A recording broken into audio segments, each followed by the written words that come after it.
Hello and welcome, my silk gumdrops. It's SJB here, and I'm going to share with you guys.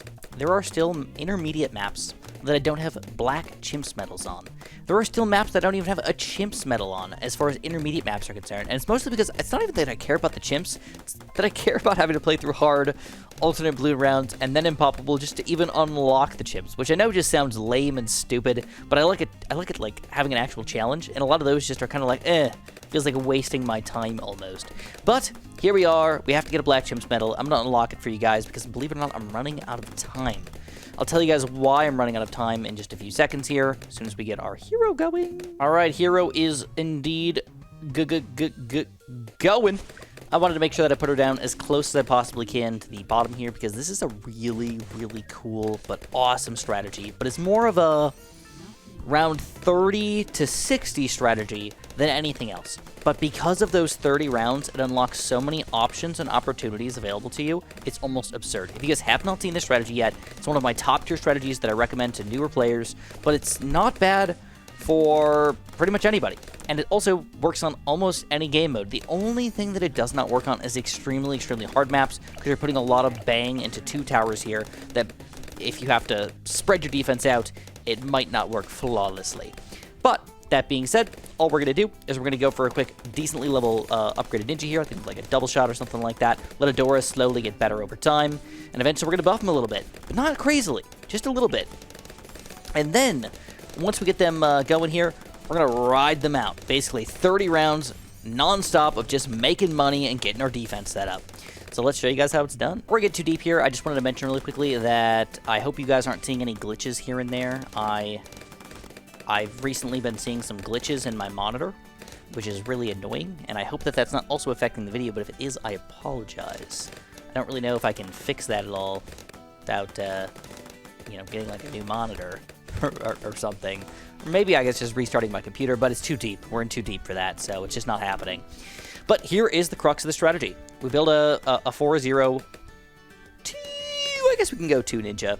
Then we build an alchemist. We're going to put the alchemist closer to Adora than the ninja, but it doesn't really matter too much if you're doing the reverse. It just means we're better off long term with this strategy. We're better off short term with the alchemist buffing the ninja more.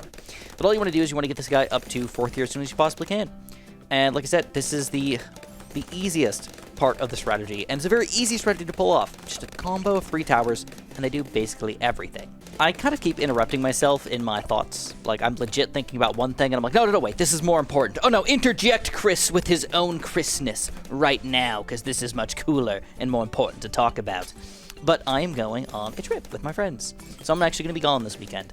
I'm going to be going to a random lake in kind of like the middle of Illinois to hang out with my friends. So if you randomly see me at the lake, you can give me a wave, but don't say hello. I'm too embarrassed and shy for that. A lot of people don't understand that I have this ridiculous amount of social anxiety where, like, when new people talk to me, I really do apologize. Like, I don't mean to be an absolute jerk face, but I just kind of am. So this is kind of the hardest part of the strategy right now. If we can pop them up, we're golden for the rest of the game. Oh, we're golden. Perfect. I love life right now.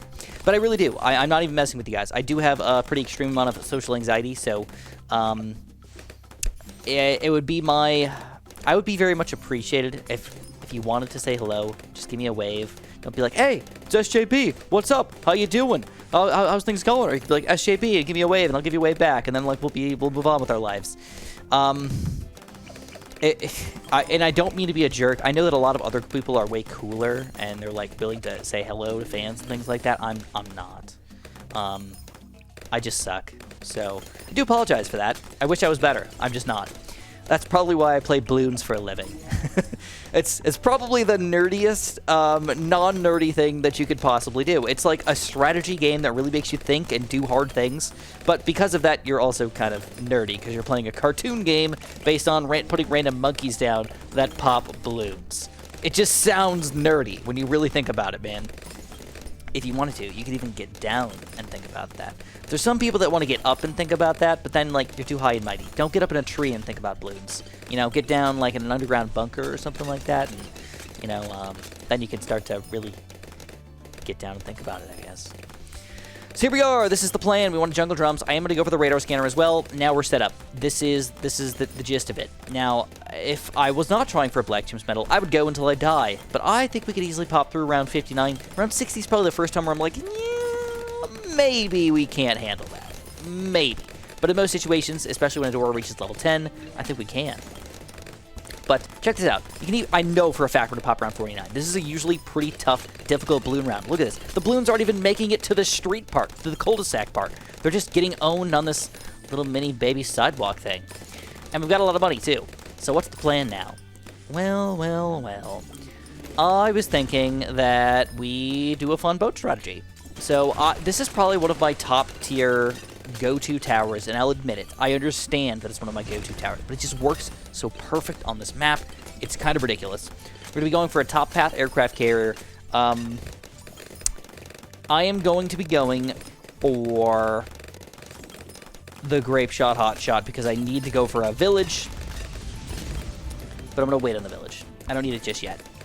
Camo detection, we're fine. We got Adora, we got Ninja. They pop everything. That's one cool thing about these guys, is they pop everything. As long as you get the radar scanner on the Adora, which is probably something you're going to buy anyways, because you're going to want jungle drums for both of your towers, which are very important here. You've got no weakness. Purple balloons get popped by the Ninja. Camo purples get popped by the Ninja. Lead balloons get popped by Adora. Camo leads get popped by Adora. You got them all covered. So, of course, they can't all pop everything. Adora can't pop purples, and the Ninja can't pop leads. Kind of. Like, only when the acidic mixture dip is active. But when you combine them together, they weave into a perfect mesh of deliciousness. Kind of like when you weave bacon together and you put it in the oven and then you like take it out and you like put it into like a sandwich or something like that, and you have this perfectly weaved delicious bacon sandwich of deliciousness. That's the deliciousness I'm talking about right now, okay? But we're doing so well, I am not even going to be... I'll be back around 63. That's when we'll finally face our first challenge. All right, I'm feeling pretty comfy here. I don't think we're going to lose around 63. But this is a lot of balloons. Aircraft carrier does need to actually help us out here. Oh boy, and Adora needs to help us out. Okay, we're gonna do this. We're gonna do something crazy. Yeah, I'm just gonna freaking do it. I'm gonna sell this guy to get Adora to level 11, and I'm gonna rebuy him again up to a nice aircraft carrier with grape shot and hot shot, and that should get us through this time around. Yes, it does.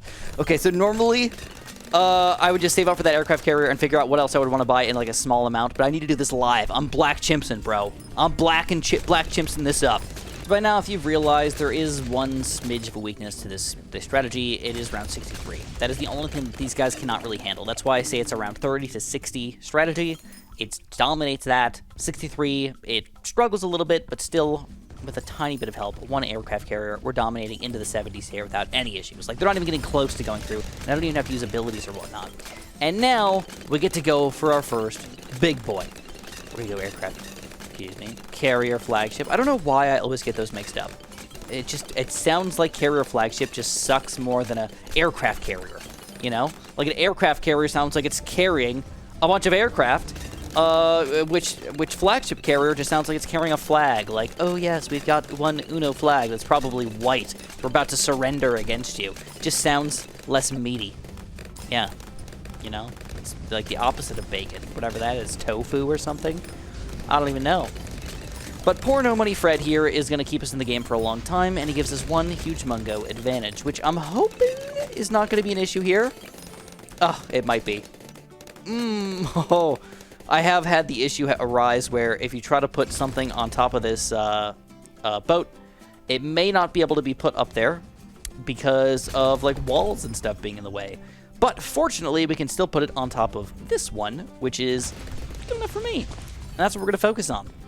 So, next strategy is I don't have camo detection on this guy yet. That could actually be an issue coming up around 78 here. So, I'm just going to go for a quick village, which I'm hoping I can fit in the range of something, somewhere, somehow. I'm really hoping that this will be in range of all my guys over here with a big boom, boom, boom, boom. Yes! Perfect. And we're going to go for a middle path boomerang, believe it or not. Yeah, check this out. Middle path boomerang with glaives, too. Yeah, I know. We're getting fancy on this. And as you can tell, we're still going pretty strong here. I mean, this is going to be the camo part of round 78. Big chunks of balloons. At this point, big chunks of balloons, no longer big chunks of problems. In fact, little baby problems, like little raisins. Oh, you guys know what the most delicious thing ever is? It's my weakness. Like, if I ever have chocolate-covered raisins in the house, they're gone. They can't exist. I have eaten an entire, like, Costco-size box of chocolate-covered raisins. I'm talking about, like, probably close to, like, 7,000 calories worth of chocolate-covered raisins in a couple days. Like, 2 days. And I know that's terrible and horrible, and I shouldn't let that happen, but I can't stop myself. Where I stop myself is usually the grocery store. I know that if I don't buy something, I can't eat it.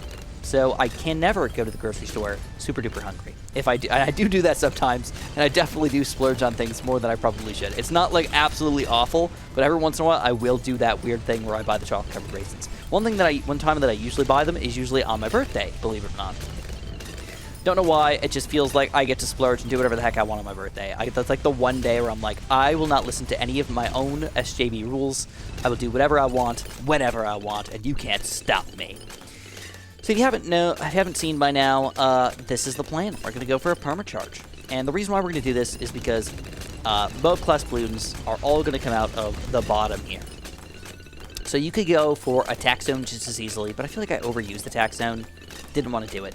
I feel like permacharge is often underused and underutilized in a lot of games. He's not bad, specifically if you're going to primary training him. So once we get this guy going, we're going to primary training, probably primary mentoring him, and you're going to see the absolute and utter domination. The only thing that we have a weakness against is going to be, you know it, DD frickin' T's. It's just going to happen, not going to lie to you. So here we go. We're going to go for a quick Adora Ball of Light here against some Surma Girds. We're going to use it probably in round 87 as well, just to kind of confirm we're going to win. It's not that we probably need it, but why not, you know? Why not use your abilities if you've got them? Plus, we're like right about to that permacharge money anyways, so should work out pretty nicely. Oh yeah, look at this timing. Beautiful. Absolutely beautiful.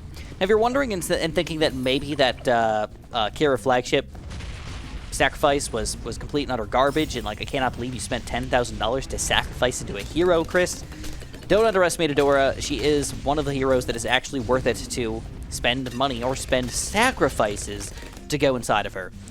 She's actually pretty beefy, just straight up. I don't know how else to put it. She's beeftastic, and she's totally worth. All right, permacharge is up, but the issue again is that this does not have direct lead popping powers. We need to rely on Adora to basically solo the round 90 DDTs, figure out how we're going to pop the rest of the DDTs the rest of the game. I actually don't have an answer for that just yet. All right.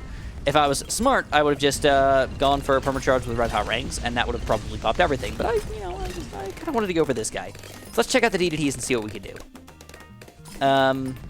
So doing some damage.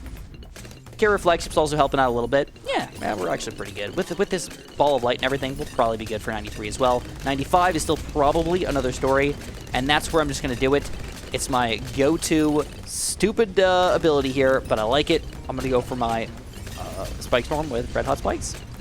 It's simple, it's easy, and it just works. This is probably one of my overused towers in the game. Whenever I'm unsure, this is the one that I go for.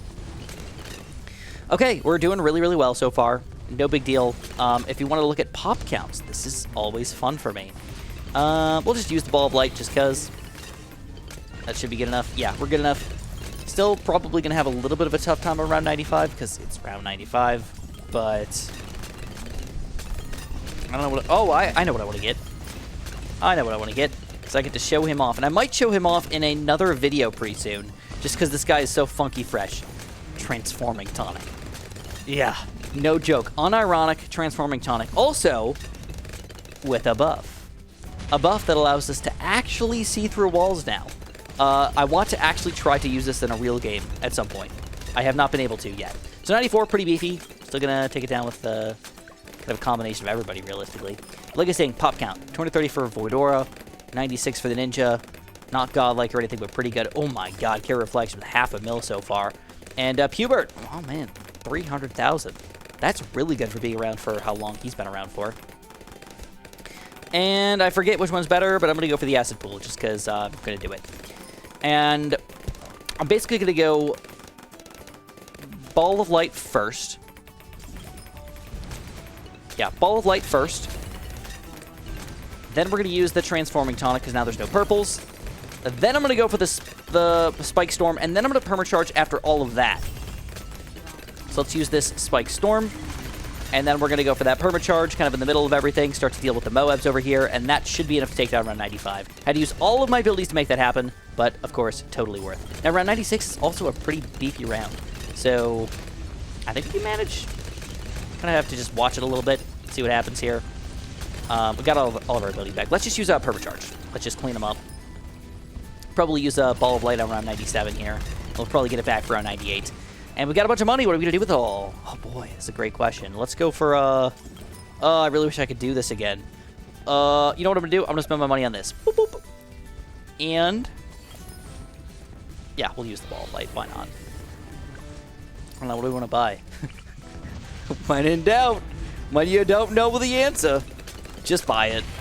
You're not going to be upset with it. You know, it just does. It does things. All right, here's a beef-tastic round, though. Round 98. We're going to put this guy last for a quick second here, and we're just going to Permacharge. We're going to get the max popping power out of this guy. Absolutely. Look at that. Look at that pop count go up. Woo! All right, let's use an Alchemist. Moving back to first here. I don't want to pop all the BFBs all at the same time. We're going to have to use, actually, some abilities here. And 2 spikes. Oh, crap. Do you guys remember when I was like, I don't really have time to make this video, and I was like, I just want to get something quick done, easy, and, you know, maybe a little bit something along the lines of just buy a Spike Storm. I promise you won't regret it. Well, that was all kind of a lie, because I regret it. I regret it a lot. So here we are. I think we're going to do a little bit better job this time. The one thing that I changed is before round 63, I bought this cannon. Blood Impact. Therefore, I did not need to sacrifice anything into Adora, which means I had a lot of money for the rest of the game here. And even though it was not a waste of money to go for Adora here, it's definitely something you just kind of have to keep in mind. So we're going to do everything here, except I'm going to try to keep the Spike Storm. I still think that I can manage without the Spike Storm. I also think that it was a bit of a mistake to build my,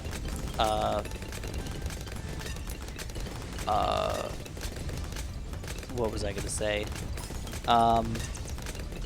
Yep, I don't know. Well, it was definitely a bit of a mistake to build 2 Spike Storms. Or maybe it wasn't. I don't really know for sure. But I have a Spike Storm available now, and a Transforming Tonic with Cam Detection, and the ability to see through walls, which is kind of awesome. So all of that is going according to plan. I'm going to have about $15,000, and you know what? I guess I am going to do it. Another one, because the Moab's coming up. The bad is coming up. I'm getting really tired, man. I want to go to bed. It's already 1 a.m., and I'm like, trying to finish off these videos before I leave. Alright, so what are we going to do? Definitely Permacharge. Definitely use our Ball of Light. Definitely use our Spike Storms. And that should hopefully be the end. And hopefully get us our Black Chimps medal. Which, yes, I did do it black style this time. Woo! Hopefully. Still got to rely on our Ninja Adora combo here. And another Spike Storm to save the day. And another Spike Storm to save the day. And another... Oh, got like everything ready to go, except everything's out of range at this point. We're just going to Spike Storm, reuse Adora's ability, and we're going to throw out Transforming Tonic just because. And there it is! We did it! Let's show it off real quick. 708,000 for our Permacharge. Not bad, not bad. And we did not need the red hot ranks, by the way. We had enough DD pop power. Yay! Here's our Black Chimps medal. So exciting! If you guys enjoyed, make sure you press the like button, make sure you subscribe, and of course, have a super duper delicious day.